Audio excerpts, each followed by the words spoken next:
You are the youngest creator probably that I've had on the podcast so far. Really? You are 24, right? Yeah, 25. 25? Yeah. You know, that makes you Gen Z, Does it? I don't even know, to be honest. like a generation above me, Yeah. millennials. So this will be interesting. I'm very curious to hear about your journey in terms of, you know, the start to finish and especially the last 6 years. But I want to know, has creativity always been a part of your life? Well, I'm trying to think, like, when I try to think as far back as I can, like to when I was the youngest and like how creativity played a part there. And like the first thing that comes to mind is like just drawing, like when you're a kid, just like drawing random shit. And like I remember because my dad was an architect, he still is. He would always be like doing drawings and stuff like of like architectural plans. And I remember like I would try and copy that. So like he would have his drawings up and I would try and do like a drawing, like a plan view of a house or something. And I remember specifically, it's funny, I literally haven't thought about this in years, but I remember specifically like I wrote the word nails, but I spelt it Nayyool. Good try. And I'm like, yeah, that's correct. And like, I guess that's probably like my earliest memory of like trying to create something. Mm-hmm. But in terms of photography, it was when I was about 15. It was just through my mum's iPhone. I remember looking at a sunset and I was like, oh yeah, that's cool. Like take a photo of it or whatever. And then this was on the iPhone 4 when there was like, you know, when the filters first came out on iPhone, like. Yeah. The like, what was it, like rich contrast or something like Yes, that? something And like that. all those other frame styles and stuff like that. Yeah. Mm-hmm. And I just, like I had the sunset photo and I just sort of went over the filters. I was like, whoa, you can like change the way an image looks. And like, I think that's my earliest memory of like having that spark in photography. Did you show your parents and Yeah. and they were like, oh, Yeah. cool. Well, because I go camping. I don't do it anymore, but when I was like growing up, we would go camping every year in January. And yeah, when we would go there, I don't know why I took this photo, but I just thought it was cool and it was cool to play around with like the iPhone, like even the panorama and stuff. And yeah, it was just cool. That's sort of my earliest memory. Nice. When you were like copying your dad's architecture drawings and stuff like that, was the kind of environment that you were in back then very, you know, encouraging towards experimentation, or, you know, what did you get up to when you were a kid? Were you like a sports guy, or were you kind of a adventure kind of guy? Were you always outdoors? I was definitely very energetic. Okay. Like, okay, this is a funny story. When I think I was probably like 10 or 11, I played footy like just for the local team, and I wasn't like into it. I was just sort of off like in my own head, like doing my own things, like in training. I remember I wasn't the best at it. I would just sort of like, I would try, but I just wasn't naturally the best at footy. And then at the end of the year, I got an award for pretending to be a motorbike because What? in training, I would just run around the pitch because I wanted a dirt bike so bad. And I just run around like making noises like, and like, I didn't know that. Like I was just having fun. I didn't realize that that's probably like, you shouldn't be doing that. Yeah. So yeah, I literally I wanted a dirt bike so bad. That's all I like thought about at that time. And I was super like I loved adventurous stuff. Like I'd always be going to the skate park, like just doing all these like insane like adrenaline. Like I was adrenaline things. junkie. Yeah. Like when I was younger. Dirt bikes and skateboards, man. That sounds. I was also like a huge skateboarder when I was growing up. Really? Yeah. How old were you when you started? I don't know, maybe it was definitely primary school, and it was probably more around like year 5, year 6, year 7, year 4, 5, 6, 7, that kind of era. And we were doing some real dumb shit. We were like into like mountain bikes and like, you know, skateboards. And we like, I remember this one time we like discovered smoke bombs. Oh yeah. So near like my best friend, my old best friend, his parents had a shop on this like random road, and down the road was a fireworks store, and they sold like smoke bombs. And so we went in, we were like little kids buying all these smoke bombs, and the guys were like more than willing to sell it to us. And we'd like ride around in our little mountain bikes and like throw smoke bombs in the forest and like do all this really dumb, stupid shit. Yeah. Yeah, I feel you. Yeah, that's hilarious. I'm surprised they sold them to you. This is a long time ago, man. Yeah, because like I thought fireworks were illegal to buy, or No, well, I mean, it doesn't technically count as a firework. This fire. Oh, okay. Yeah, True. it's just a smoke bomb. Yeah. Anyway, Yeah. I identify with being as much of a larrikin. Yeah, definitely. I was just always wanting to just do, just fun things. Yeah. Yeah, fun adventurous. Were you a kind of studious person in school and stuff like that, or Not really. I was like, when I want to focus on something, I can do it. Like I can focus on it and do it well, and but I would say that's more so towards creativity, like creative things. Like I was never amazing at science or math or anything like that, but in like photography class, like I was always like top student. Like I always like was very interested in those sort of topics. Nice. You had photography class in your school? Yeah, That's we sick. had. It was called studio arts, or we had media and studio arts. Studio arts was more like practical, like you would play around with like clay and like all that sort of stuff, and you could choose a photography topic. Mm-hmm. And then media was just like learning about films, like I don't know, like mise en scène, like everything in the scene, all that sort of stuff, all the fancy stuff. Bring out the French words. So that was media, and then it was something I was very interested in. Yeah, like I said, from when I was 15. So in school, that took up a lot of my focus, and even outside of school, I was just all about like crazy about photography, like shooting after school, like doing street photography on a 50 mil. Just Wow. like What was so in your photography like lessons and stuff like that? Like, what was your kind of first exposure to like cameras and all that kind of stuff? What did you first use? What was the OG thing that you got your hands on? Well, it was actually because my parents had seen me like just being in love with photography, and I can't really remember because I was young. Yep. But like I was probably playing around with things, talking about it. So then, because my sister was still like young at this time and she believed in Santa, so Santa bought me a camera, and I was like, oh, whoa, like Santa. Thanks, Dad. Like, so we got that. It was actually for the family, but I was the only one to use it. So it was like a Nikon D7200. And I sort of just used that for the first 7100. Yeah. I was just using that. That was the first camera that I got my hands on as a teenager. Yeah. How about you? What was your first camera? My first camera was actually pretty late in the game. My ex-girlfriend at the time bought it for me for under the guise of like we were starting to have this is taking a negative turn for some reason. We were like having relationship problems, and we were like, oh, maybe we can get a camera and we can start like going to travel and like doing things together. And that was like the kind of pretense on getting a camera in the first place. Anyway, it was a Olympus. What was it? Olympus D, was it? D Mark 1 or 2? I don't know. It was some micro four thirds kind of camera. Yeah. I can't remember the model name for the life of me, but that was actually not too long ago, maybe 2014, 2015. So yeah, for me, photography is pretty late.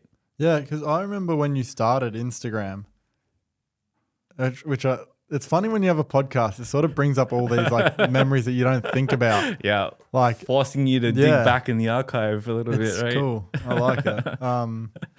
I remember because you were starting to shoot with like, you would go out with Demis and Ben, and I just saw your photos, and then I don't know like what happened, but you just started to get really good.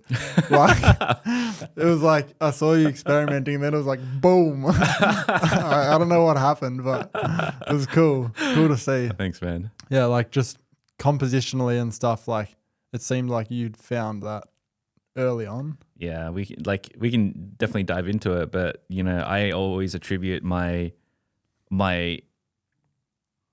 growth and I guess speed of growth in photography to the decade plus of being a professional creative prior to that. Understanding graphic design and web design and product design and all these other like different disciplines. It just carries over, man. Like it carries over so much. And like much like you started photography when you're 15 pretty much. Yeah. I started Photoshop when I was like 13. I remember like Sick. I remember I can't even remember what version it was actually, but my first kind of explorations were doing digital art, making brushes.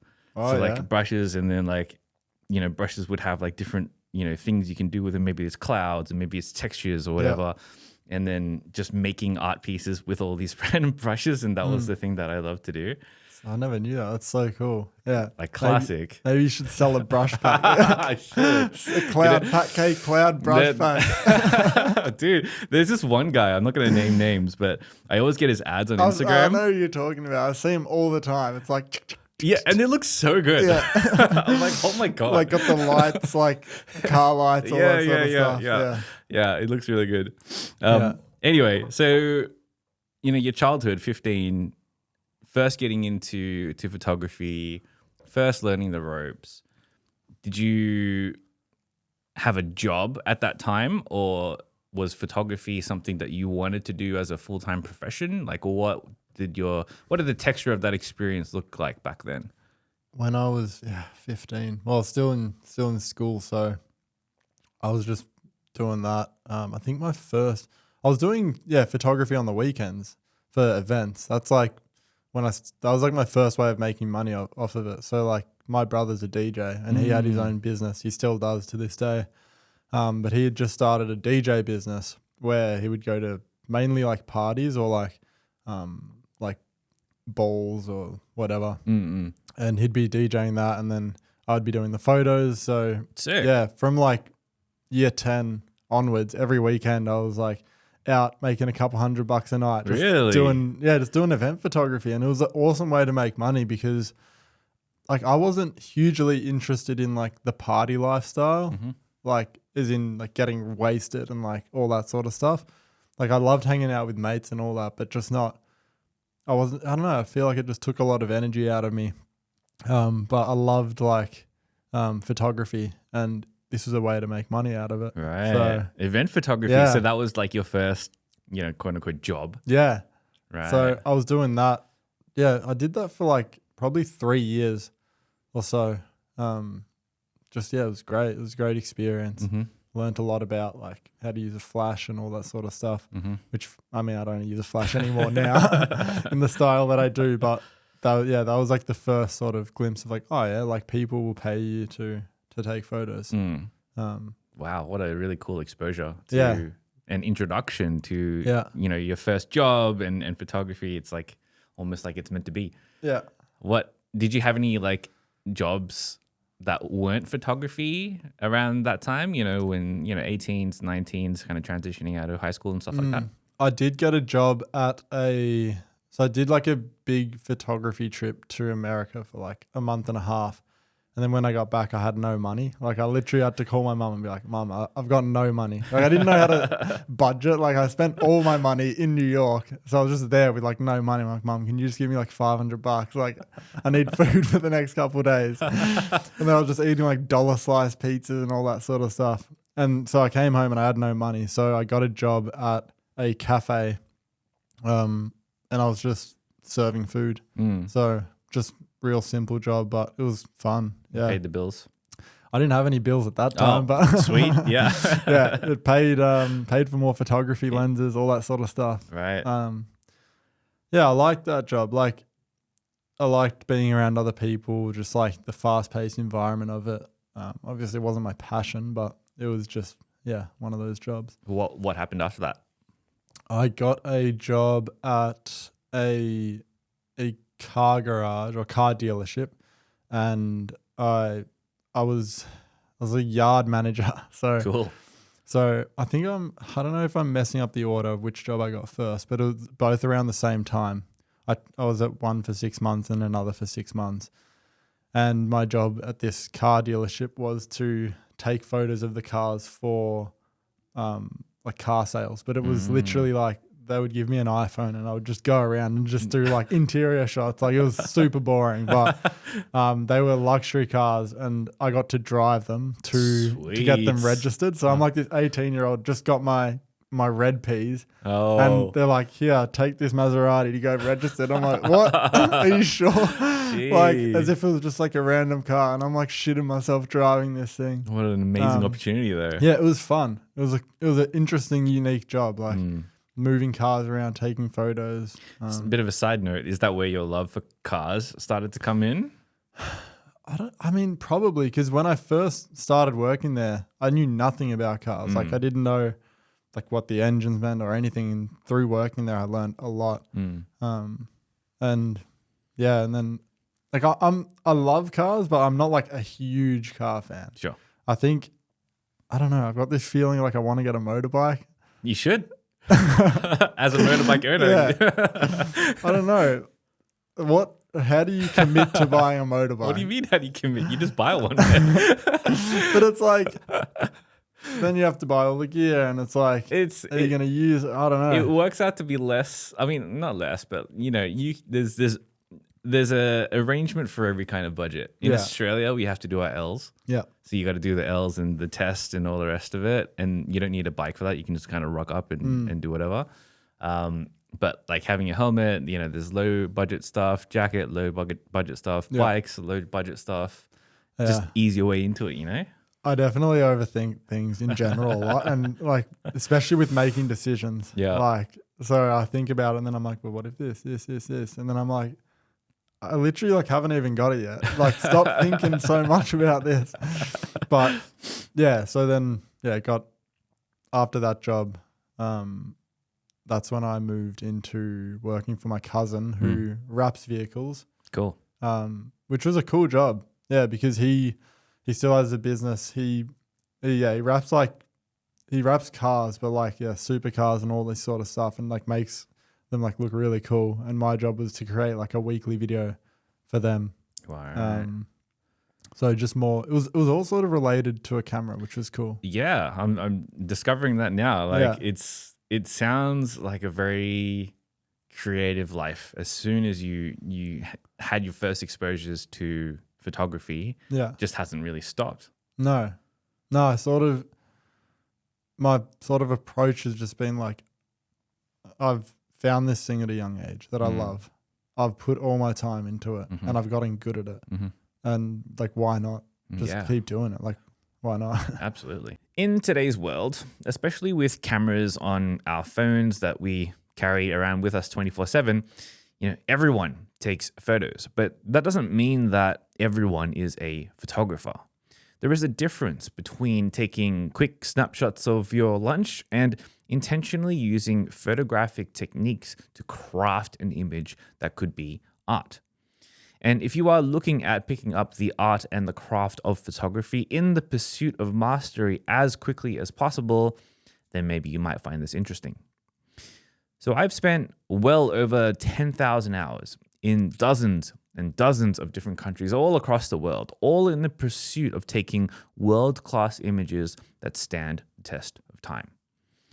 And as a Sony digital imaging ambassador, I've condensed down everything that I know, all of the techniques, all of the tips, all of the tricks, and structured them into 2 courses for beginner photographers that, as many of my students have said, have drastically accelerated their learning. And for many of them, just after a single month after doing my courses provides most of them with the confidence and the technical ability to use a camera, to also intentionally compose images and to start to create a visual aesthetic, and also, of course, creating a style when editing photos. So if that sounds interesting to you, then check out my 30-day photography fundamentals course and my Lightroom editing masterclass over at patk.com/courses. Thank you so much for supporting the channel. Now, back to the episode. What was the transition like between, you know, wrapping cars or doing videos for car wraps, and then like becoming a full-time, like, how do you even describe yourself right now? Like full-time YouTuber, full-time photographer, travel photographer, guy who takes photos. Like what was that transition like, and how would you call that transition now? Well, transition was I was working, that last job that I had was working with my cousin. So I was working there, and then I had started YouTube at that time just on the side. So like I would make photography videos, and I'd get home and like I'd film before the sun went down because I didn't have a light yet, like that sort of stuff. And then it grew to a point where that's when I launched the presets in 2019.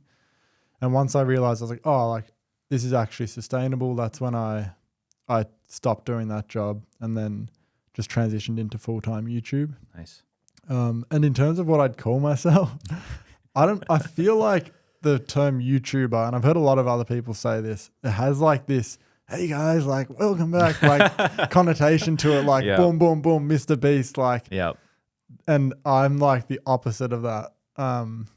Very chill guy, very, considered and slower pace and intentional. So I don't know. I just say I'm a photographer because that's what I am primarily. YouTube for me is, and moving forward, is something that I want to use to teach people photography. It's just a platform. Like I wouldn't call myself an Instagrammer, but I post to Instagram. So I just say I'm a photographer. Isn't it funny? Like if you're a photographer, you never call yourself an Instagrammer, right? Nah. But if you're a YouTuber, a lot of people call themselves YouTubers. You know what I mean? Like I don't know why. Like sometimes you associate with a platform and sometimes you don't, depending on what you're doing. I don't know. But I feel like YouTube is the only one that people like identify as a job, or maybe it's because it's regarded as like, whoa, like if you're able to, because it's very hard. Maybe I don't know. I think I'm gonna butcher like where this comes from, but I heard sometime, very vague, I know, that the most desired job in America or whatever amongst like younger teens and the growing population was being a YouTuber. Yeah, I've heard that as well. Yeah. Yeah. I understand why. From the outside. From the outside. Like if you're some little kid and you see like, oh, like, this YouTuber like got this amazing life, it's very like, I just want to be that. But it's very different to like doing it. It's not just like some easy thing that you can just be. Absolutely. So let's talk about that. YouTube, your early days of YouTube. Tell me what that was like and what you were focusing on and thinking about at the time. Well, yeah, when I started, I was making videos with Mike, Hayden, and Lamont, and we would just like the focus was just like going out and taking photos and kind of just having fun because we were all very young as well. In that group environment, it was just like the boys making content, man. That's all it was. It wasn't like I didn't really think about the business side of it much. Like I had the presets at that time and stuff, but like I don't know. It was literally my approach was, all right, we're gonna go out. Like, what do I want to take photos of? I'd think for like 5 minutes, and then that was my video idea. And then the same day or next day, it would have been done already. And like it was a very, very just like run and gun approach, no plan whatsoever, because the planning side of it like gave me anxiety. I was like, oh shit, like this is too much. Let's just go out and shoot. So that was like the main approach to it back then. Did that for like a couple years. And then, yeah, I mean, in terms of like how I was sustaining that was through the presets. So yeah, me and Mike sold presets together and that just seemed to sustain it. But like, but you were just making whatever videos you felt like making at the time and just doing it.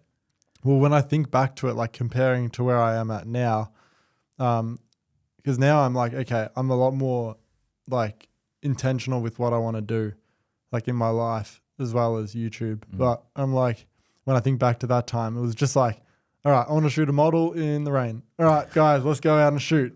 Video would be done the next day. Like, and we were all, because all of us did YouTube full time, we were so available to just shoot. And like when you're 19, Yeah. you know, like what commitments do you have? Literally nothing. Literally. Like we had all the time in the world and we're all so motivated, and it just Young and works hungry out. and, you know, just, yeah. That sounds like such an amazing environment to actually be in, because, you know, so many people have so much anxiety about moving into YouTube and, you know, I need to make the story perfect, or I need to make the script perfect, or I need to make the edit perfect, or, you know, what if no one watches it? And you know, there's just so much like anxiety and pent up like oppression against you actually getting out and doing the thing. Yeah. And, you know, making that first video and keeping a consistent schedule and all that kind of stuff. So like having a group who is kind of all doing it together at the same time, I can see that like that's such a magic thing. Yeah. Oh, 100%. Like I always think, and maybe it's my personality as well, but like having a group of creative people who have the same direction, just like, it just helps like tenfold. Like, because for me, when I'm by myself, I'm like, okay, I want to make a YouTube video about this. And then, like you said, that anxiety of like, what are people going to think about this? It sort of stops you from doing it. But when you're in a group of people, you get to vocalize it. And then it's not stuck in your head anymore. And that idea bounces and you're like, oh yeah, I can actually do this. So what does that workflow look like? So I know you didn't think of it that hard, like when you were doing it, but like walk me through the process of like, if you had an idea about a video, how would you bring it up or talk about it? Like how would that process work in the early days? Well, I'll rewind a little bit. And so like the intention back then for YouTube was like, all right, this is cool. Like we can make videos, because not many people, especially in Australia, were making videos or vlogs about photography or in the world in general. It's a lot more popular now, but like back then there was only a handful. So we just were like, all right, or specifically me, I was like, I wanted to make videos about photography and like show that it's fun and you can have fun with it, because a lot of people I was seeing it was like very serious and like, these are the settings and this, and that was kind of a bit opposite to my approach. So I just wanted to do that. So the thought process was like, all right, so let's say I just finished a video, I'm on to the next one. It'd be like, I think of an idea, what sticks out to me, like tune into that creative flow and be like, okay, what do I want to make a video about? Okay, it could be portraits. I'll message a model, I'll organize a shoot, and then I would have one of the boys be filming, like B-roll, and then I'd just be taking photos. So there was always like a filmer. So like when you're in that creative group environment, you have those, I don't know, like people to help you. So filming, almost your own personal assistants. Yeah, personal. Like you have like your own production team. Yeah, which is like something that is so valuable, especially with YouTube, as you know. So having those other people there, so that the video would just get filmed. Like I would go out, make a vlog, I'd be taking photos, I'd speak to the camera, someone would be standing there. Like it's sort of just, your own assistants right there, which is awesome. And then I would get home. Video would probably take me like 10 hours to edit on average, because the focus back then was that storyline. So, and I learned that from Hayden, which was like the hero's journey. So you set a goal at the start of the video. We don't know whether you're going to do it throughout the video. And like there's struggles like, oh, I didn't get the photo, or like the lighting's bad. And then the ending would be like, hey, we got the photos, or we didn't, and that's fine. So I tried to keep that sort of structure within the vlogs back then. So beginning, middle, end kind of vibes. Yeah. Very, very, you know, a tried and tested formula. Yeah. It always works. Exactly. Even for my vlogs, it's like I try and keep my vlogs as light as possible. But all of them is always like, there's a very short introduction. Then the day happens and I've got no idea what happens, and it just goes. Yeah. And then the day ends. and that's and that's the vlog. Yeah. Super easy to like think about and go and do. If you're a photographer visiting Japan, you probably want all of the most visually attractive, stunning spots to go to and photograph. And in Japan, there is most certainly no shortage of that. That is why I have been coming back to Japan nonstop since 2016 and eventually decided to also move here. But as an English speaker, finding all of the good spots is hard. And doing all of the research on how to get there, in what season, with what gear, and all of the other nuances and considerations that lead to a great image is tiring and time-consuming. So I've made it easy for you. My photography guides to Japan and Tokyo are the best-selling photography guides on the internet. And I've been doing this for many, many years. And in them, I show off all of the best spots this country has to offer and how to capture them, saving you time, money, and stress, and simplifying the planning process, enabling you to have a better time here. So if that sounds interesting, then head on over to packk.com/Japan guide to check out my photography guides to Japan and Tokyo. Thank you so much for supporting the channel. Now, back to the episode. So back then, I mean, you mentioned that the vlogs are fun and, you know, having the boys there and, you know, making photography more entertaining and that kind of vibe. I 100% agree with that sentiment of like most photography videos are dry. They're boring.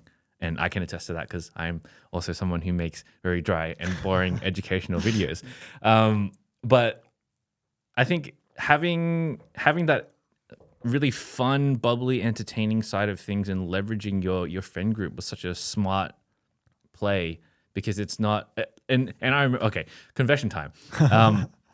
So I remember when you started YouTube because the time that you started YouTube was around, I think maybe 1 or 2 years after I had started photography or Instagram or something like that, or like 2018. Yeah, 2018. Yeah, around 2019 roughly. Yeah, around there. And I remember watching you guys and thinking the same thing and being like, oh, there's actually not a lot of like Australian photography YouTube people at all. But these guys are doing it. Yeah. And, you know, and I was looking at you guys as like, you know, the young go-getter types and like just getting at it. And I was really inspired by it. And, you know, being able to see that from Sydney, you know, really pushed me to want to start my own YouTube. You know, it was at that time where I was like, okay, maybe if they can do it, I can do it too. And so that was when I first like experimented doing my own videos, which I never ever released. Yeah, really. That's awesome to hear, man. So like 18, 20 around there, like I was like, okay, if these guys can do it, I can start like playing around with video as well and start doing it. And, you know, it wasn't until late 20s that I actually like got into it. But like, you know, there's something to be said about the inspiration that you give others just by being courageous enough to do the thing. So, you know, definitely want to, bring that up and definitely congratulate you on that because there's there's definitely something about that. Yeah, I appreciate that. Yeah, I mean, I think it's on one hand, it's interesting how, because I feel the same way. Like sometimes I won't do something because I'm like thinking too much about it. And then I see someone on Instagram do it and I'm like, oh, they did it so I can do it now. Yeah. Like you get that. I don't know whether it's approval or like. It's almost like permission. Permission. It's almost like social permission to do the thing. But it's so interesting how that happens. I mean, I'm glad that, I could inspire you. And we were definitely like, at that time, just being so young, like you're just like, that's your life. Like, so. And as it should be. Yeah. Yeah. Well, yeah, when you're young, you're in it. That's it. That's all you live for. Exactly. And I, even like now that I'm, getting older, almost 26. Far out this guy. I feel like I'm getting old because the reason is because I see these younger guys now who are coming up, but in a different way. Like back when I started, it was Instagram was the way to go and you'd just post photos. And like my photography inspiration at that time, they would just post to Instagram. But then we started YouTube, and then I've been doing that. I've been doing YouTube, and then now I see these younger guys coming up on like TikToks. And I'm looking at that like, bro, like I'm getting old. Like I need to keep up with the times. Which it's interesting. Very relatable. Yeah, it's just like it's interesting. I guess it's just that next generation of creatives, which is cool to see. Yeah, the next generation of creatives, but also from like your perspective, like how willing to adapt you may or may not be. You know, I often tell the story about like when TikTok first came around. You know, Ben Ichbun. Yeah. Very good friend of mine. You know, I remember when it first came out and he was first getting into it and he first introduced me to it. And we were like road tripping in Hokkaido and in some fucking hotel in the middle of buttfuck nowhere. And he like the day was over. We were tired and he's just like lying on the bed, like scrolling through TikTok and like, you know, trying to convince us about all these things and like, you know, telling us about like these things called trends and all this kind of stuff. And me and Dan, who were there at the time, were just, you know, whatever about it. Dan got into it, and then I didn't pick it up for a very long time. I didn't pick up like shorts and all the rest of it for ages. A missed opportunity for me, 100%. But it's very interesting. All this to say, it's very interesting to see the evolution and where you adapt and change in terms of your career. I know that you had a very large string of setbacks in the past recent years, and you're now coming out and adapting to that now. Yeah. Would you mind sharing, you know, the trials and tribulations that you faced recently in recent times, you know, perhaps after the whole young and fun YouTube era? Yeah, definitely. I mean, I think it's good to acknowledge that, like, that time of like being young and just with the boys and going out and being creative, no responsibilities, like that was such an awesome time. And I look back at that time with like so much gratitude because that ultimately got me to where I am today. But yeah, if I'm to reflect, so when was this?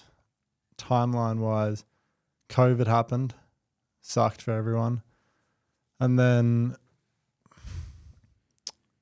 I'm trying to think, like probably 2021 or 2022, someone very close to me ended up taking his own life.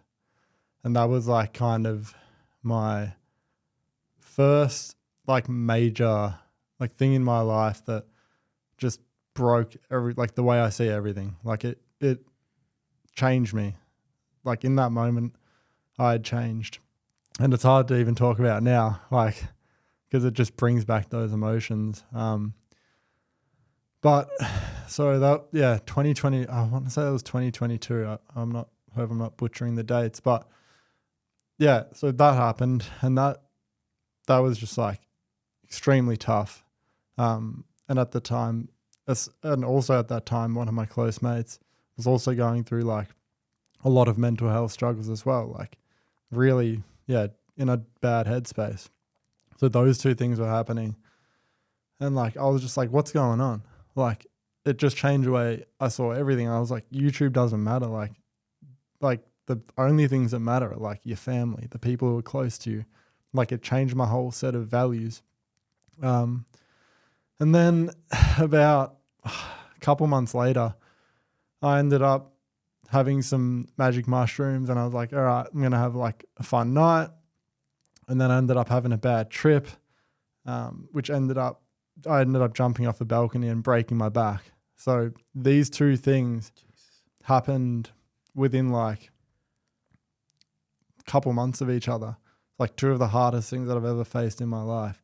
And that just like, it just like pulled me down into this place that I'd never been before, like this headspace. And yeah, it's been tough, but like ultimately, I think I was saying this to you the other day. It's like, if you look at someone who's like a strong man, like you look at a 50-year-old, like a strong man, he's wise.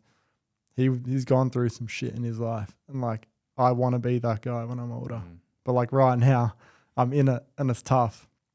But yeah, so those happened. And yeah, at the time that I broke my back, I'm happy that I could walk, man. Like, Yeah. or even alive, And for context, wasn't it like 3 stories that you jumped off? Like a 3-story building. Yeah. Well, I was just, when I was experiencing this, I was like, there's no way that I'm like in reality. Like I'm in a dream. Like this can't be real. And yeah, it was real. I broke my back, and the second I hit the floor, I like snapped out of whatever headspace I was in. Mm-hmm. And I was like, holy shit, like that wasn't a dream. Like I just did that. And yeah, then the recovery process started from there and like processing that. Let's talk about that. Like in terms of processing all of those emotions. I mean, that's wild. Like one of your closest friends passing away, and then you injuring yourself, and like lucky to be alive. Yeah. Really, like that's heavy, man. You might think like, the 50-year-old man and his trials and tribulations and all those things, that surely isn't ideal to get to. But I would say even most people with all of their hardships that they've faced through their years wouldn't face something that hard in such quick succession. Yeah. I can imagine what was going through your mind, Just like a lot of like skepticism, I guess, about, all right, like, if someone who I've grown up with is like a younger brother to me, if he can just leave, then what else is possible? Like it sort of brought this anxiety of like, oh, like what's going to happen? Like sort of like put me in this like defense mode. And yeah, I don't know. Like, I mean, after I broke my back, yeah, I couldn't really move for like, I want to say like a couple weeks to a month. Like I was kind of just in bed, painkillers, that sort of stuff. I mean, like very vegetable. Yeah, I couldn't, because I didn't have to have surgery. Luckily, I only had to wear a back brace for about, I don't know, 3 or 4 months. So luckily I didn't have to do that. Yeah. I mean, jumping off a 3-story balcony is like you could imagine if you landed on your head or honestly, higher up in your spine. Like, yeah, I mean, crazy. I attribute me being alive to my friend. I feel like he saved me, my friend who passed. And the reason I say that is because I've got a scar here from when I fell, and his name was Luca, and this is the shape of an L. Only when I see it, this scar. Oh, literally your perspective as well. Yep. And I see that. To everyone else, it looks like a 7. Right. 7th era. Yeah. That's the way I attribute it. So everyone just sees it as me, but this is like personal to me, this scar. That is so super symbolic. Yeah. Like it's heavy, and like, I don't know if that's true. That's the way I see it. But whatever gets you through, man. Exactly. Yeah. That's the main thing. The main thing is I've over the past years, the way I've dealt with it is just through talking, through going to therapy, seeing psychologists, and like that's it, man. Like in life, shit's just gonna happen, right? Yeah. Like it's inevitable. It's just it's like important to get that help though, because like you can't do this shit alone, man. Like you can't process all these things alone. Like you need to reach out. You need to, get the help. So, yeah. So when you broke your back and you were on the mend, what kind of role did the people around you play, and who did you decide to keep close to you? And well, I mean, so my family, first and foremost, they were just super supportive. Like they were just, obviously happy that I was alive and stuff. Like they were, like my mum was helping me with everything. Like I couldn't even take a shower. Like she had to wash me. Like, it's like, you pretty much feel like a kid again. Like not even being able to like lift my hand up. Like all these things were just like so heavy to like just overnight. You go from like everything's all good, having fun, to like, boom, you're like pretty much almost paralyzed. So just having the support of my friends, family around me, like my brother, he built me like a little rope on the side of the bed so I could pull myself out of bed because I couldn't like use my core to do it. So he'd like do that. So if I wanted to get like some food or some water, I'd just like pull myself up. But yeah, like, how did you pass the time? Like, obviously you can, I know from my own experiences, being immobilized in that kind of way, or at least being isolated in that kind of way, can give you a lot of time to think. Yeah. And a lot of time to stew in your own thoughts and stew in your own emotions. And, sometimes that can, more often than not, lead you to a darker place. Yeah. Like, how did you pass the time, and how did you make sure that you were trying to push through that difficult period of your life? Like, okay, it's funny. I don't know whether it's because it was a traumatic time that I can't remember this, or because I have heard that, like, yeah, when you experience trauma, memories around that time, they disappear. And I honestly find it hard to remember exactly like day to day, but things that stick out were like I'd play a lot of PlayStation with some like friends of mine. What else? I got into NFTs a lot because I remember that. I was like, I had all the time in the world. I couldn't do anything else. So I just got in like very deep into that and that whole world. And I was like, yeah, this is going to be the future. Like everything's going to be NFT. I bought into that hype. Obviously right now it's just. We know what happened to that hype. Exactly. Yes. So I don't know. I bought a chicken for like $2,000. What? Crypto chicken, not a real chicken. Okay. Right. I remember I was like, this crypto chicken's going to go to like to the moon. Crypto chicken Dude, to the I was moon. in all these Twitter spaces, like everyone's like, guys, buy like crypto chicken, it's going to go up. I'm like, all right. Fucking did not go up. It's worth 25 cents today, but you got to try. Yeah. So yeah, a lot of NFTs. I learned Blender as well during that time. Cool.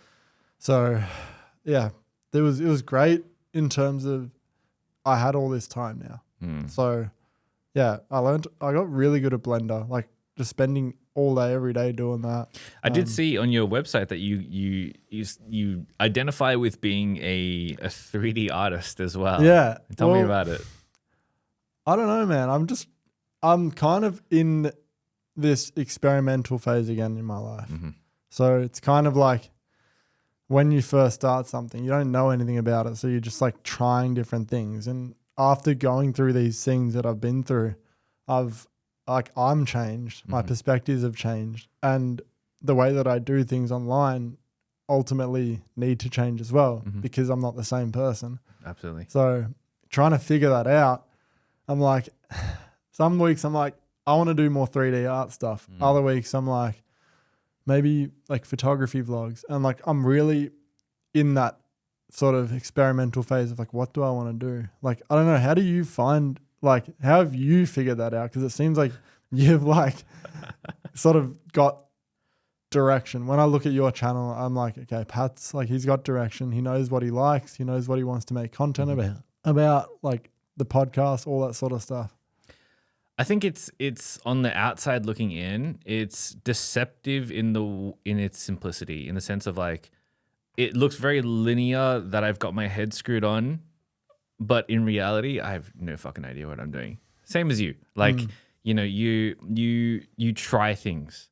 And I think I've talked about this many times on previous episodes, but the entire arc of my career and the entire arc of my life really has always been about like finding something that I like enjoy doing, going like crazy hella deep on that, and then coming out and finding something else and then going crazy deep on that. Historically outside of creativity, for me it was like motorbikes, and then it was like DJing, and really, and it was it was like design and making a business out of design and product, and then it was like I ran a tech blog and ran it as a business once, and then I had my own supplement business because I got really into powerlifting, and then it was powerlifting, and then like I've done all this stuff. Yeah. And you just got to kind of get into it, do it, and then just move on to the next thing. I think that is actually the process. Rather than beating yourself up, being like, I don't have any direction, The direction is the lack of direction. Like, you know, being able to diverge and be open to all of these different experiences is the experience. Like the finding the thing is the experience. And so, you know, on my channel, how you see that manifest is like, okay, I'm experimenting at first with like photography tutorials, and then I was experimenting with vlogs, and then I was experimenting with, you know, Lightroom stuff and all of these different phases that are kind of tangentially related to each other. And then even now, this podcast, right? This podcast is a new thing. I've barely done 10 episodes, but, you know, it's an experiment. It doesn't necessarily mean that it's going to succeed. And honestly, it hasn't had the take up in terms of audience that I've like initially wanted it to have. Yeah. But it's been tremendously like valuable and tremendously, what's the word I'm looking for? Just rewarding. Yeah, it just looks and feels great to do. You know, having you in here, having other guests in here, sitting one-to-one, getting to know someone, right? Like these conversations for me, like I find so gratifying and so fulfilling that it's worth doing the content for regardless of the outcome. Yeah. And so like, that's why I want to keep doing it, you know? You know, the channel is moving back to doing photography tutorials and stuff like that on a regular basis very soon because we're getting well, I just hired a video editor, so we're going to start doing that a lot. And yet I'm still going to continue doing this podcast every 2 weeks because I enjoy the process and I enjoy just doing it. So all this to say, like experimentation, man, there's no right or wrong answer. It's just, I think the mindset is giving yourself the grace to be like, okay, I'm trying something new and I don't know whether I'm going to like it. And even if I think something that's really important is failing in public, right? Because it does many things. It forces you to be accountable to fully explore the thing you are trying to do and forces you to be good at it, right? Because you obviously don't want to put out shit on the internet. Yeah. You always want to put out the best that you can, right? But, you know, having the vulnerability and like failing publicly is such a like a rewarding thing because when you do, if you eventually fail and you pull back from whatever you're doing, people kind of see it as like, oh, this guy's like just trying things. Yeah. And this guy's experimenting. You know, they don't judge you for anything worse. You know, if anything, there's on the upside. And so, you know, it's really about just experimenting until you find the thing that works. And then just once you find it, doubling down on it or moving on to the next thing, right? Yeah. So. Oh, it's such a good mindset. Yeah. It's kind of given me a bit of clarity. Yeah. When you say that, because it is deceptive looking from the outside in. And I don't know, because like everyone I've spoken to as well says the same thing, like, well, not the same, but like the idea of like, I don't really know what I'm doing. But when you look at like everyone on social media, like, oh, they're doing this, they know what they're doing. Yeah, it's good that you've found that. I think it's important that you're doing, like following what you want to do. But like, how do you, like, despite, say, for example, the podcast, like, it's not, like you said, it's not getting the reception you wanted. Does that have an effect on you? Like when you see that low view count, because I know for me, like I try not to, I try my best, but like I still, when I see that, like the video, if it doesn't do well, I'm like, oh, I get that feeling. Like how do you deal with that and push forward regardless? I think it's the frame that you see it in, you know, so I've often said on the channel that in the past, YouTube for me wasn't my main thing. And honestly, it has never been my main thing. You know, YouTube has always been an outlet for me to educate people. And I love education. You know, I love teaching people. I love like blasting advice like this, you know, like we're doing right now. And then hopefully someone gets some value out of it, you know. And I think that's like keeping your mind focused on that core purpose for me has been the saving grace because it's like, as long as I'm giving value to people in some way, the views don't matter. Right. Or they'll come when it comes. So the focus of I'm giving value. That's it. Yeah. Like, yeah. Pretty much. Like, I think we can, as YouTubers, get get lost in so many different things. Like, there's so many different trappings of the modern day YouTuber that you can focus on. Whereas 10 years ago, YouTube didn't have all these things and analytics and metrics that we need to hit and all this kind of stuff, and it wasn't so methodical. Now it's methodical, it's structured, it's like every single metric you can have is there, and you can focus on any single one of those metrics to determine your quote unquote success, right? Sometimes that's view count. For other people, that's revenue. For other people, that's impressions. For other people, it's click-through rate, whatever the metric number is, and you can get really lost in that and kind of turn that into your main objective. But ultimately, if you have something that lives outside of that, for me, I find that a lot easier. Or if you even have something that sits within it, but isn't so, what's the word? Like violent in terms of a metric. Yeah. So for example, I'm hugely into business. Yeah. So I watch a lot of business content. There are a lot of business YouTubers out there that rather than focus on the view count, they focus on RPM, because RPM ultimately means that the topic and the thing that they're creating is more targeted to the specific person that they want to target, which is the metric. So for us in terms of photography YouTube, for example, wouldn't it be better to focus on serving only photography YouTubers and having them super, super happy rather than having a gigantic view count that might be an audience that is slightly diluted? You know what I mean?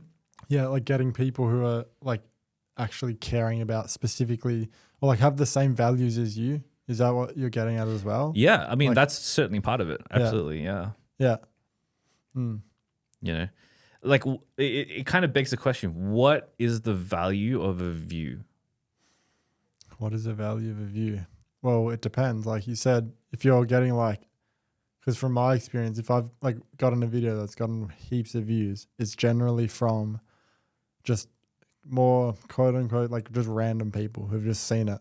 It's not people who really care and they're like, this is awesome. So I guess it's more valuable if they are I'm trying to think of the word, if they have a deep connection to your content. For me, the value of a view or the value of someone else, that's someone else who really cares about you, not just people who are just coming because the video is going well. Exactly. And so thinking about that, that's how I kind of compartmentalize myself away from looking at views specifically, at least for the podcast anyway. That's how I deal with it. Because if I don't compartmentalize it like that, then I fall into the same trap, man. Like every other YouTuber, it's like, view go down, I am sad. View go up, I am happy. It is as monkey brain as that. Literally. You know what I mean? Oh, 100%. I'm not view focused or revenue focused. I'm focused on obviously you need to make it sustainable and you need to be able to afford a studio, equipment.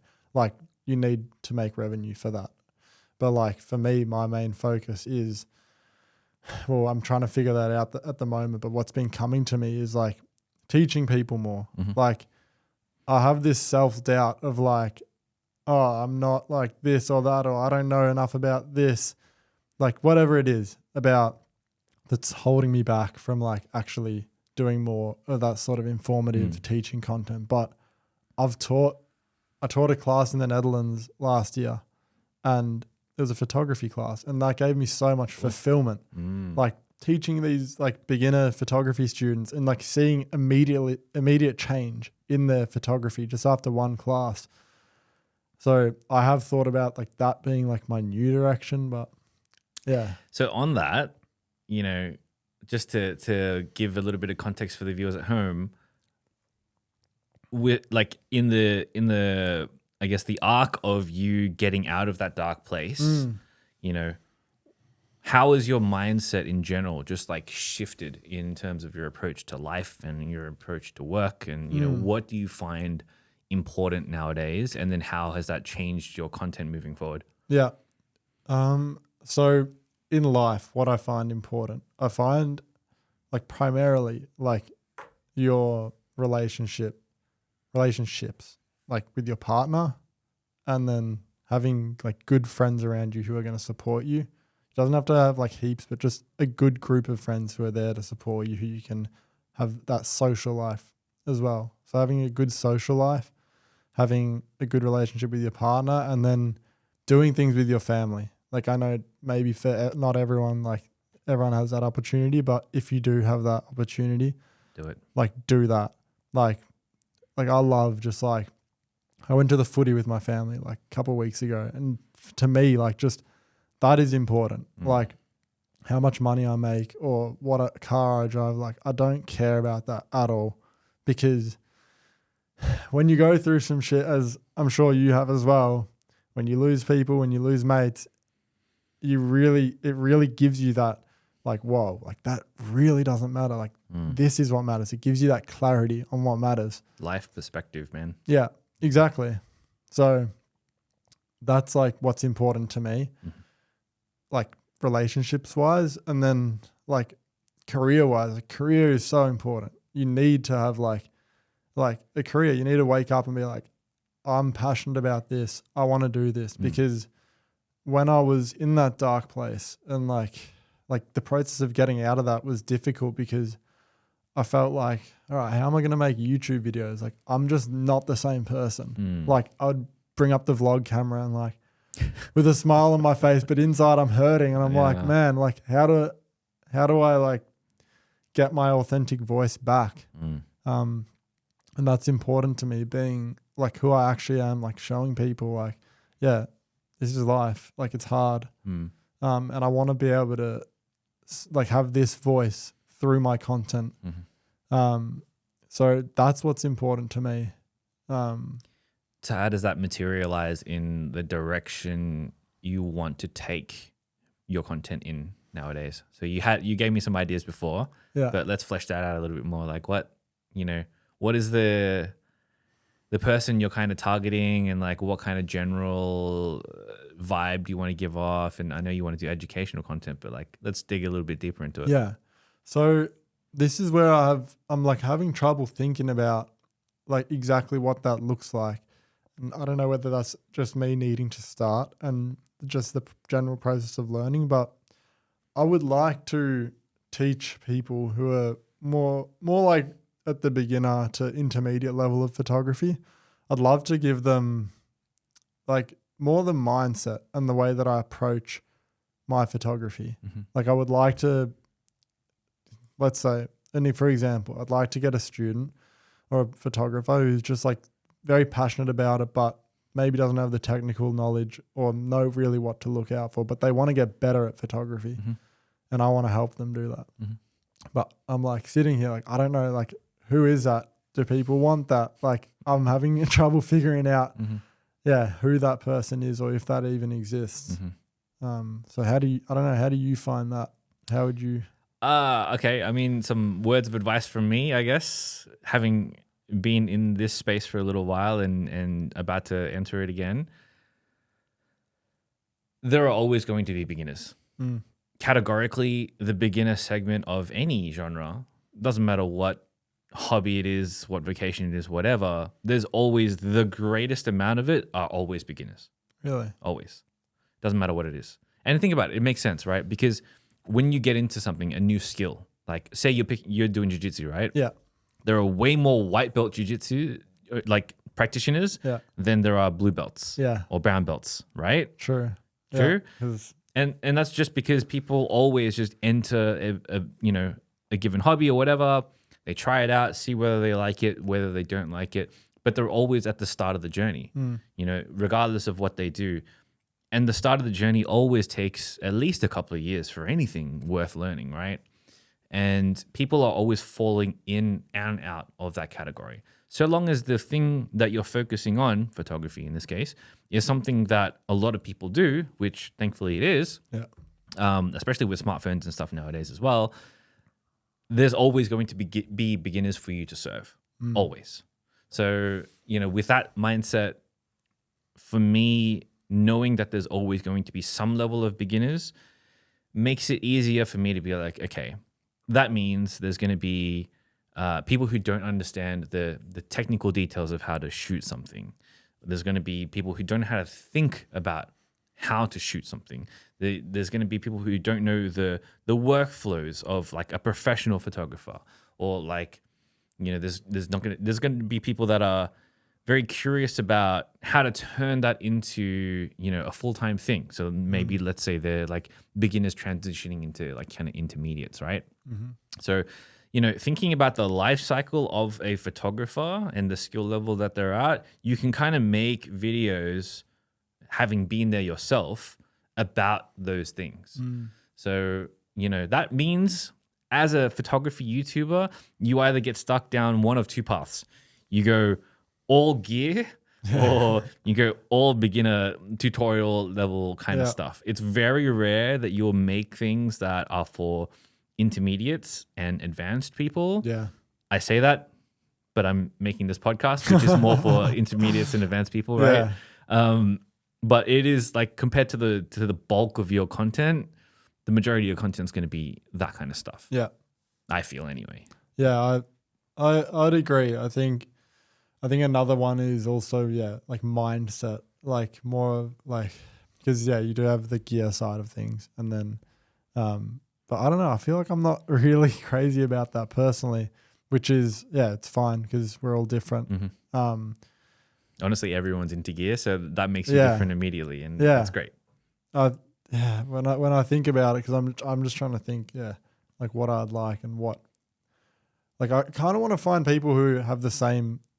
Well, I don't know whether it would be approach to life or maybe just same interests as me. Like, I guess that would be the person I would want to make videos for. Like, I don't know.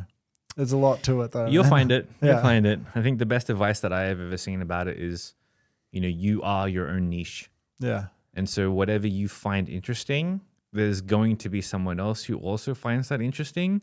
And so that's your audience. So long as you're making things that are interesting to you, that's fine. Yeah. I think, as it applies to me, I've been doing this for so long, and I've been a creative, like a full-time creative for so long, that going back to beginner stuff, I'm training myself to think about it from the perspective of like, I am so detached from being a beginner that I need to go back and understand what it is to be a beginner again. Oh, 100%. And that's the stuff that I need to make, because like having that beginner mindset, that curious mindset, is like fundamental in anything that you do, especially when it comes to learning skills.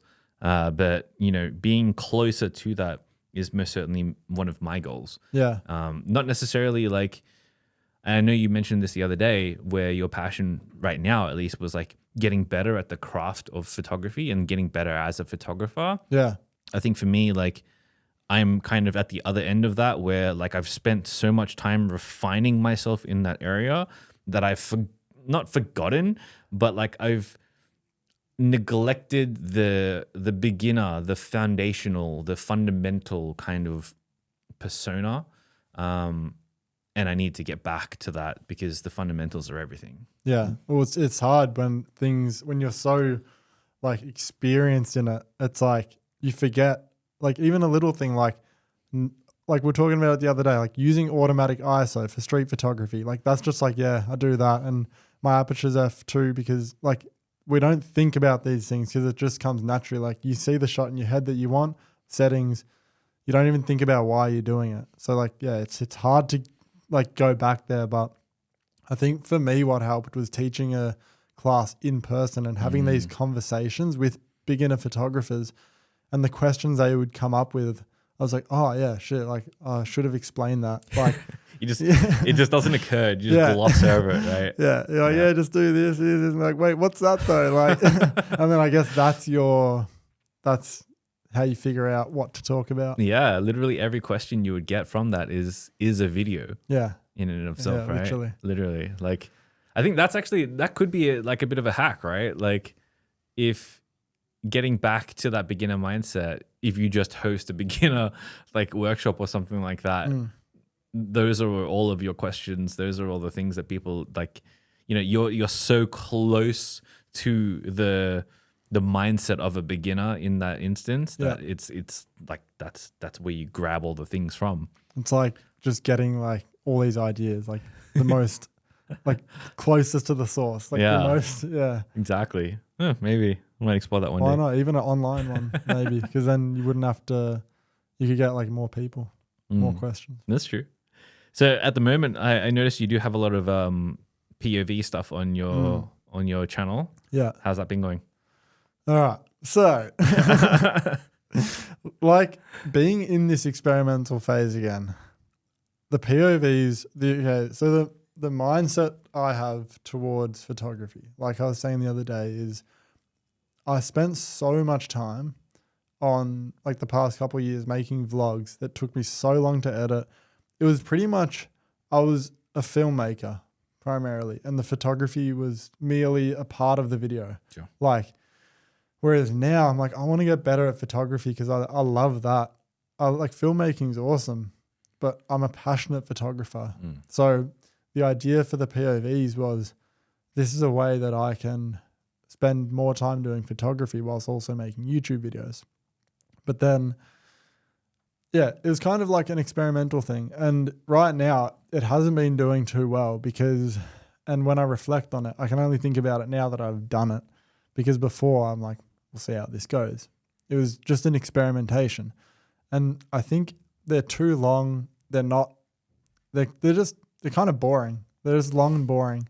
Like they enabled me to get the photos, but they're not engaging as a YouTube video. There might be like 5 minutes where I'm not talking. Yeah. So I've learned from this process that a better way that I can do photography, like for example, yesterday I literally just went to Fuji, like around that area with my film camera and took photos, and it was amazing. Like I enjoyed that so much. No video, no nothing? No, nothing. Just straight Just film photography. camera. Yep. And I was like, a better way I can just do that is by doing just photo shoots where I take the photos and then coming back home and doing videos talking about that and maybe overlaying footage of other stuff. Whereas, yeah, the POVs, yeah, it was an experimentation. I think also people really got into POVs during COVID and, you know, everyone was stuck at home. So everyone's watch times is like through the roof. Yeah. And so like it was more than okay to have an hour-long POV and just have it up and in the background or while you're doing something else or whatever.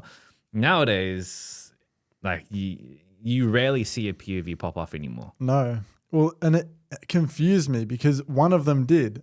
Right. Like they were getting, I don't know, like 8K views, 10K views. And then one got like 150K. I'm like, oh, okay. So maybe people do. And then I'm sitting here like confused as fuck. It's the algorithm giving you hope. Yeah, the slot machine, like keep making more content. Literally. But no, if I reflect and if I'm honest with myself, yeah, I can do better and I will do better. Yeah. But at the same time, it's a part of the process. Like I'm experimenting and I couldn't have known this unless I did it. Absolutely. That's also something that I'm going to be experimenting in as well. So, I mean, we can bounce ideas off each other and stuff like that. 100%. You mean experimenting with POVs or longer form? What I want to start doing is, so I have a problem in that I live in this lovely country in the greatest city in the world. And yet I get bogged down with the day-to-day of like coming into the studio and like working and then going to the gym and then like going home. Like my home is 5 minutes away. Like, you know, it's I'm living in this little bubble and I'm never like getting out, even though I've been all over Tokyo. So my kind of goal is to explore Tokyo more whilst also doing like educational photography, but talking about my process. So similar to what we did the other day. So the other day, for context, we went out to Ginza and Chimbashi and the classic like kind of down the Yamanote line route. and did some POVs and stuff like that. So I would want to do that, but instead of it being I've got a GoPro strapped to my chest for like 5 hours, whatever it is, it'd be I'll constantly, you know, record, but when I'm about to take a photo or when I'm into a sequence of taking a photo or whatever, it is the footage of going up and taking that photo, but it's also me in the studio talking about the ideas and the process behind why I'm taking that photo. Yeah.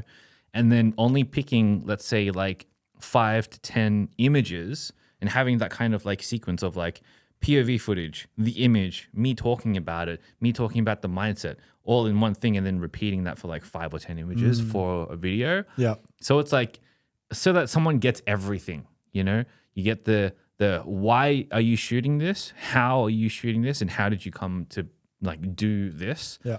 And then, you know, what did you look at? What were you thinking about? You know, that kind of vibe, so that people can start to be like, okay, this is how Pat K thinks about approaching images. Yeah. So I'm going to try that for myself, take what works, leave what doesn't, and then, you know, just keep watching the video or whatever. So that's kind of how I'm thinking about packaging like the next series of stuff.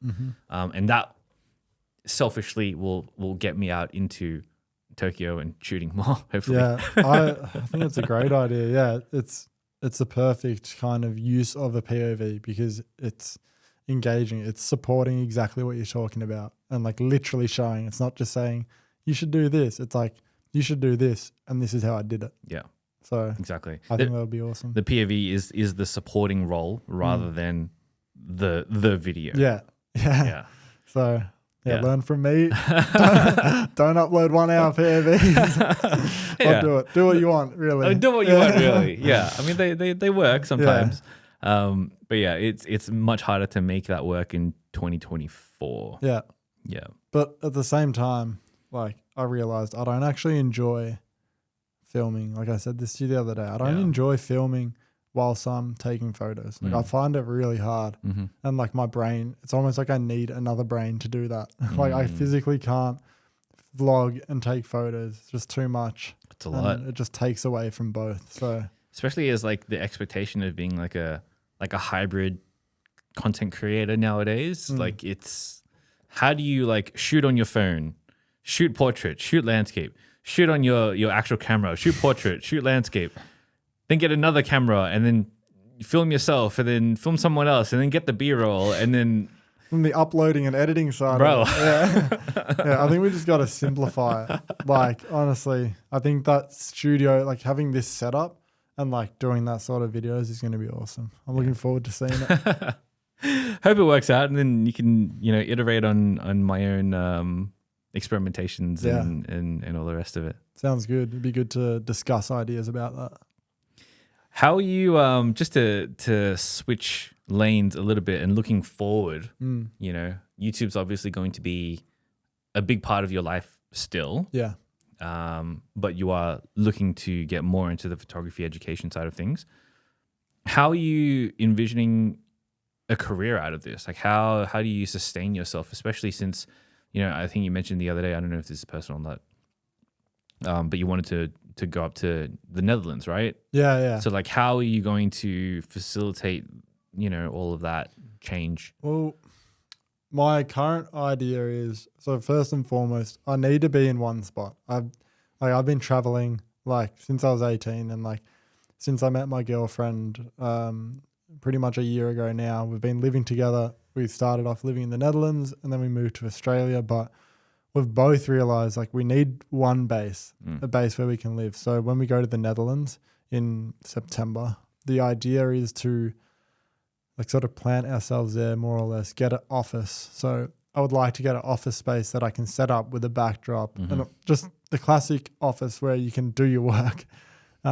Pretty much this. When I walked in here today, I was like, man, like I need this. Like I want to be able to sit down at a desk, like and it helps, you know, film a video as opposed to like trying to set up some shitty thing in my room. Like, fuck, where's the lighting? Like, you know, so I envision having an office where it's got that nice backdrop and everything. as a career, like making money out of it, like I don't know. The thing that comes up to me is like whether it's hosting online workshops, releasing a course, like something where I can help people get better at photography. Like, but I don't know exactly what that looks like right now. Mm-hmm. Yeah, I find it like almost an overwhelming thought because I'm like, is this too much? Like, how do I do this? Like, because I've never done this before. It's kind of a new thing. Especially alone and Yeah. like on your own as your own personal brand as well. Yeah. Yeah. So I do envision teaching people. That's something that just a feeling inside of me that just keeps coming up, like teaching people, like sharing this knowledge. And I'm good at teaching people. Like I'm good at explaining things, like difficult things in a simple way. So I'd like to take advantage of that. Mm-hmm. And then, yeah, just keeping consistent with YouTube. I'd like to, like, these are all ideas. Like I saw this quote the other day. It's like saying the thing isn't doing the thing. Writing about it isn't doing the thing. Like all this thing. The only thing that's doing the thing is doing the thing. Exactly. So it's like, it's well and good to say all this stuff because it's easy. I mean, you got to have a direction though, Yeah. right? Like you can have an idea, and I think, at least for me anyway, you know, having many ideas and then being like, okay, what's the most likely out of these ideas? Yeah. And then just going with it has served me really well in the past. But I wanted to talk specifically around, you know, how you currently make money today as a full-time photographer, content creator, YouTuber. And then how does that transition or improve or grow even into the next phase? Right. Yeah. So initially it was the presets. That was like a big thing. Now I feel like where I want to direct my focus is I love, like right now I'm working on a campaign with Oppo and like I've really enjoyed doing this, like getting a brand and you have like a goal. Like it kind of makes it feel like a real job because quite often when you're just by yourself, you make a video, you post it, you're like, there's no real like human interaction. Like I could post a video, like this feels like a real job. So like I would like to focus more on still doing the YouTube side of things and education, but I'd also like to pick up brand deals where I use my photography skills for brands, for their campaigns, and then post about that as well. So, because that's been really fulfilling and that excites me to like get out there, get creative, take cool photos. And oftentimes, like, you know, campaigns for brands can take you to places that you've never been to before and experimenting in styles that you've never done before. And yeah, I am a huge proponent of that. And that's actually one of the very few things that I keep in a regular rotation for the way that I make money. And it's not even for me like that it makes that much money. You know, I will get campaigns quite often, but even so, the percentage of that in terms of like my overall revenue is actually quite small. But, you know, the working with a specific brand that I've always wanted to work with for a long time, or maybe continuing to work with one that keeps on supporting me like Sony. You know, doing that stuff for them is so much more not much more, but it is rewarding in its own way. Yeah, it's different. Yeah. It's different. You know, sometimes I'll go travel places for them. You know, I'll be shooting on new things, new phones. Yeah. It's fun. It's fun. You get new tech. Like how cool is that? It's worth it. Yeah. Like that's awesome. Like I neglected all of that because like for the past couple of years because I didn't need to. Like I was making enough money doing the presets. I was like sustaining everything. But it's not about the money. No, it's not. So now that I've realized what do I actually like doing, I envision it doing more work with brands for sure. And I love the side of it where you get to like speak to the team, you get to plan things. Like I love being around other people and I love working on things together with other people. And when you're doing YouTube, it can be very solo a lot of the time. It can be. So like intentionally working with brands for that side of things and like picking up a manager to help get these jobs as well has like helped a lot just in terms of kind of feeling like the current words that I have is like, it's a real job. Like, I don't know if that's relatable, but like, I think it's more that like you have a sense of responsibility to like do well. Exactly. That's a way better way of saying it. Yeah. Because obviously I feel like it's a real job. But yeah, when you have a meeting at 9 a.m. and you got to get on this call, it's like, oh yeah, sweet. Like, this is what I'm doing. I'm working with other people. We're doing this. Like, this is awesome. What does having a manager feel like? I don't have one. Never had one, but interested to hear your thoughts. For me, I've like before I had a manager, it was like I didn't really know how to get jobs. I don't really have much experience with pitching, or I haven't done much freelance work. Sure. So having a manager has helped me get jobs and also kind of figure out what I want to do just through having conversations like, oh, what jobs do you want us to get for you? And then also the way that they work is they just take a percentage of each job. So they're trying to get the most out, like most budget for the job as well, because then it helps them more. So it's kind of like absolutely a win-win situation. So it's awesome, honestly. And like, there's no like contract that says, oh, you have to do this, this, and this. Like, it's very chill, which aligns with me because I like when there's that pressure of like, yeah, you have to do 4 posts for this or whatever. I'm like, nah, like, I'm sorry. It's too much for me. Yeah, I'm not posting about random products. I'm only doing things that I like. So being with a good management company, I think, is awesome because at the same time, you can be like, oh, I don't want to do that job. Like, it doesn't really align. And they're like, yeah. So, got it. Yeah. How come you don't have a manager, out of curiosity? Everything's come inbound. Yeah. Like, I have been through like, I'm sure, some gigantic stroke of luck. I've worked with every Fortune 500 brand that I've ever wanted to work with. Wow. Just inbound. As in they've just messaged you. Yeah. Yeah. The only one that I haven't is Apple. But everything else, whether that's your all the camera brands, the Sonys, whatever, that's the Microsofts, that's the shoe brands, Adidas, the car brands, like whatever, like everything.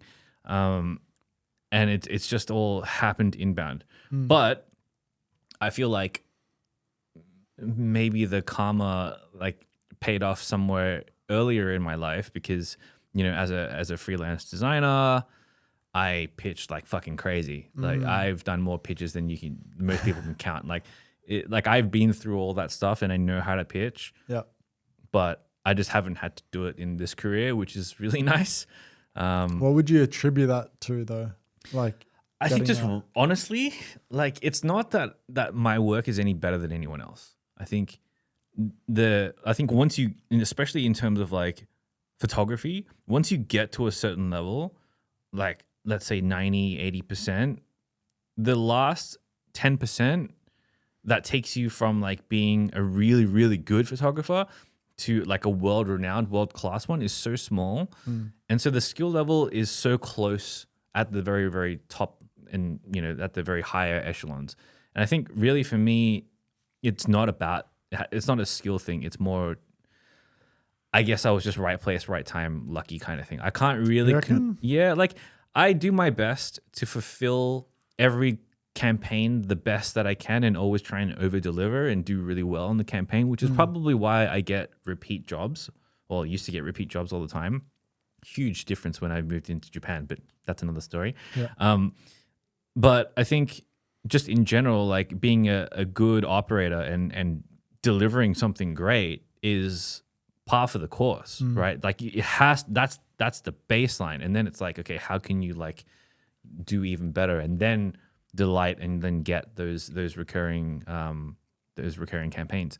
In terms of like brand new brands, I don't know, man. Honestly, like I think I've just been fortunate to be on a bunch of agencies lists. Yeah. So a whole bunch of agencies, especially in Sydney, the pool for talent, especially talent that is like multi-skilled in multimedia, like video, audio, like high quality video and images and all the rest of it, is actually quite small in Australia. Really? I mean, think about it. Like if you're comparing that to like the States, which Yeah. has so many more millions of people than us. And also every second person's a YouTuber or something. Exactly. Yeah. Like even if you're looking at Tokyo, you know, greater city Tokyo has 1.5 times more people in it than all of Australia combined. Yeah. You know what I mean? Yeah. Like the pool is not actually that big that a lot of people can leverage from in Australia. And so I think that's why I was successful. Like if you're at the top there, it's easier to stand out. And so I naturally got on a lot of those agency lists. And that was, you know, back then, and things were booming with the whole like influencer trend thing and using people for these kind of purposes. I just got lucky, man. Yeah, I don't know, because when I look at, like, from the outside looking in, I like when I go to your page specifically, like I can see that like background in design, like it stands out. Like your shit's clean, bro. Like, when you go on your website, you're like when I think of Pat K, I think of like clean aesthetic, and obviously you look around the office as well. I do think that's important. I think something that I can also improve on as well, and every content creator, I think it's a very important side. Like the way it's kind of like branding. Like you have branding. I feel like something that I could do more of is set, like when people come to my page, they're like, this is kind of what it is. Yep. I think it's something that a lot of people don't even think about. But you've obviously had that background in it. But I think that's important for getting jobs as well. One thing that actually, now you mention it, you know, there is, and yeah, this is one of those things where like it's a beginner thing, so I don't think about it. But you saying that reminds me of it. I'm like, oh, I should have explained this before. Yeah. But yeah, there's a whole thing about like being presentable for brands, and that comes down to the way that you message. That comes down to the way that you shoot things. That comes down to the way that you edit things. So as a very, elementary example, if your image edits are heavily skewed green and have a very strong aesthetic style, like visual style, not specifically how you shoot things, more like the way you edit things, you got to put yourself in the shoes of a brand.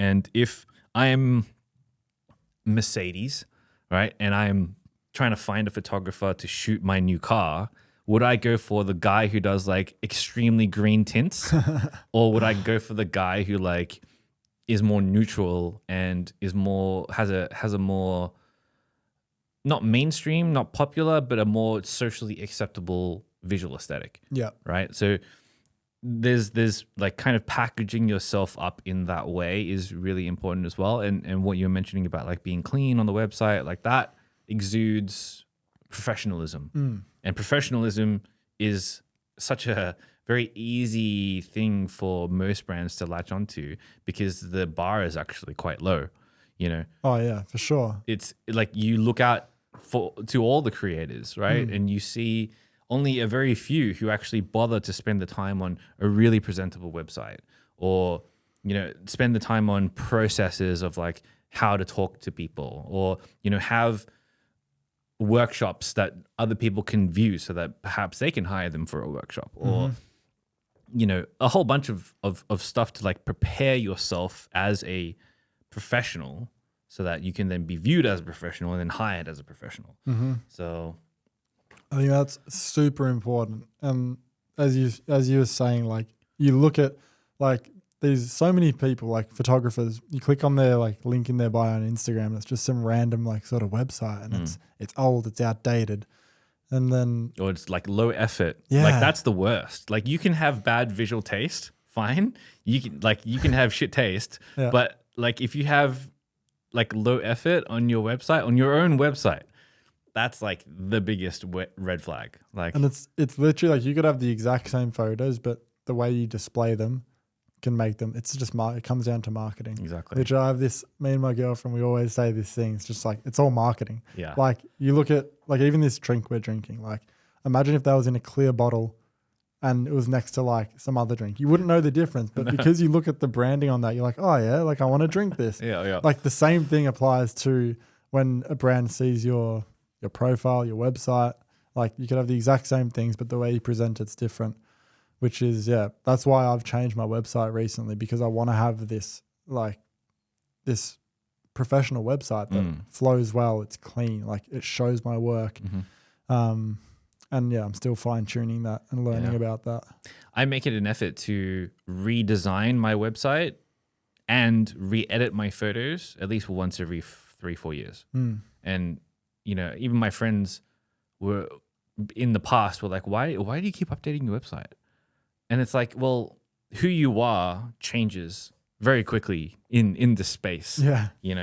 And so should your images. You should be not embarrassed per se, but you should look at your old photos and your old edits and be like, that I just don't know about that edit anymore. Like I need to change it. And like change it to whatever you would do now in this time. Like you should be keeping that kind of stuff up to date. I feel anyway. Oh, 100%. As a very basic thing, which is why I forgot to mention it. So yes, luck and being a professional. I think being professional like opens you up to being lucky. And if you don't have all the components ready, then you won't be ready for the opportunity when it comes. Because the opportunities always come. It's just whether or not you are positioned to accept it and to really take hold of it. I think anyway. Exactly. It's like you're just physically not going to be capable of doing it unless you have all these things set up prior. Yeah, exactly. So I relate to that. So then you want to do more campaigns and more sponsored work, more brands and that kind of stuff. How much in your overall like revenue pie would you say you would want that to take up? Maybe like off the top of my head, I think like 50%. Like I'd like to do a lot of it because I get fulfillment out of, let's say it's a car company. They give you a car for a week, you take photos. Like that's exciting to me. Like with BMW in the Netherlands, I gave me a BMW for like 4 days and I did a road trip with it around like Europe. Like that was like, I want to do this. Like this is what I want to do, more of that sort of stuff.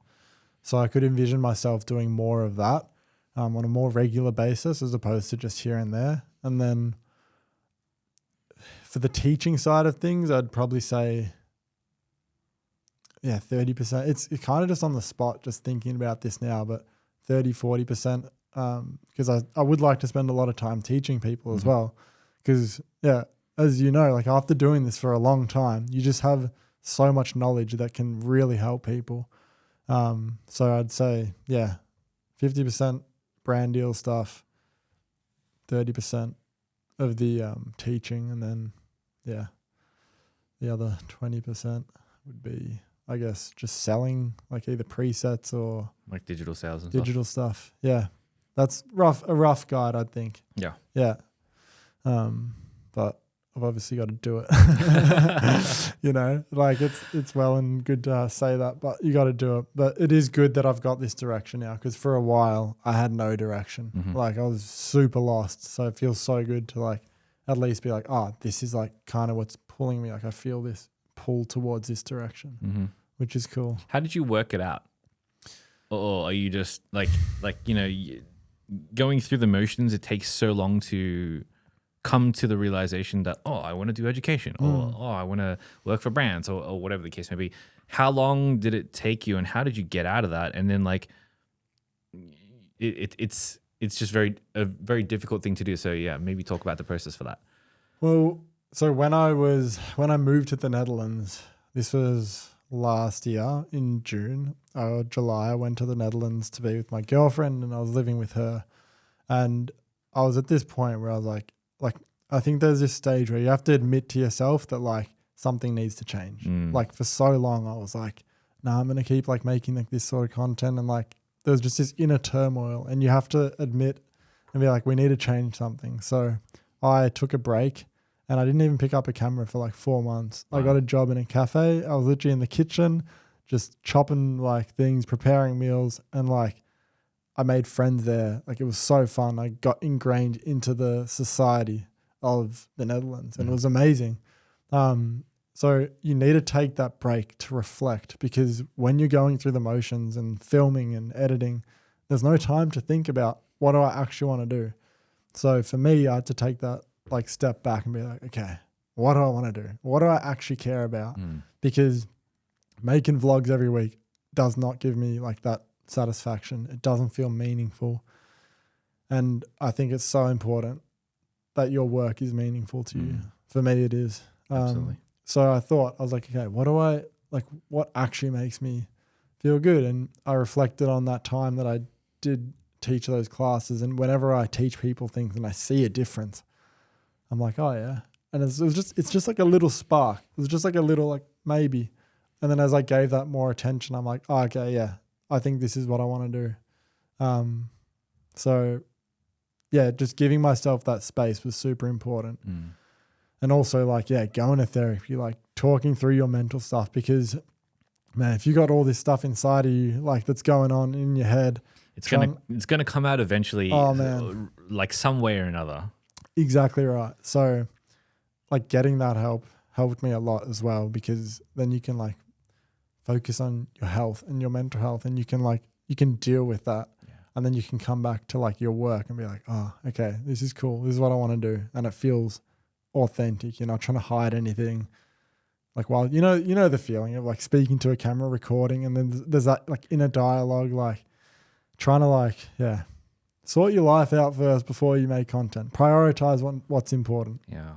Getting out of the content cycle and the content loop. Yeah. And being in the real world for a little while. Yeah. And then coming back to work and your craft and all the rest of it.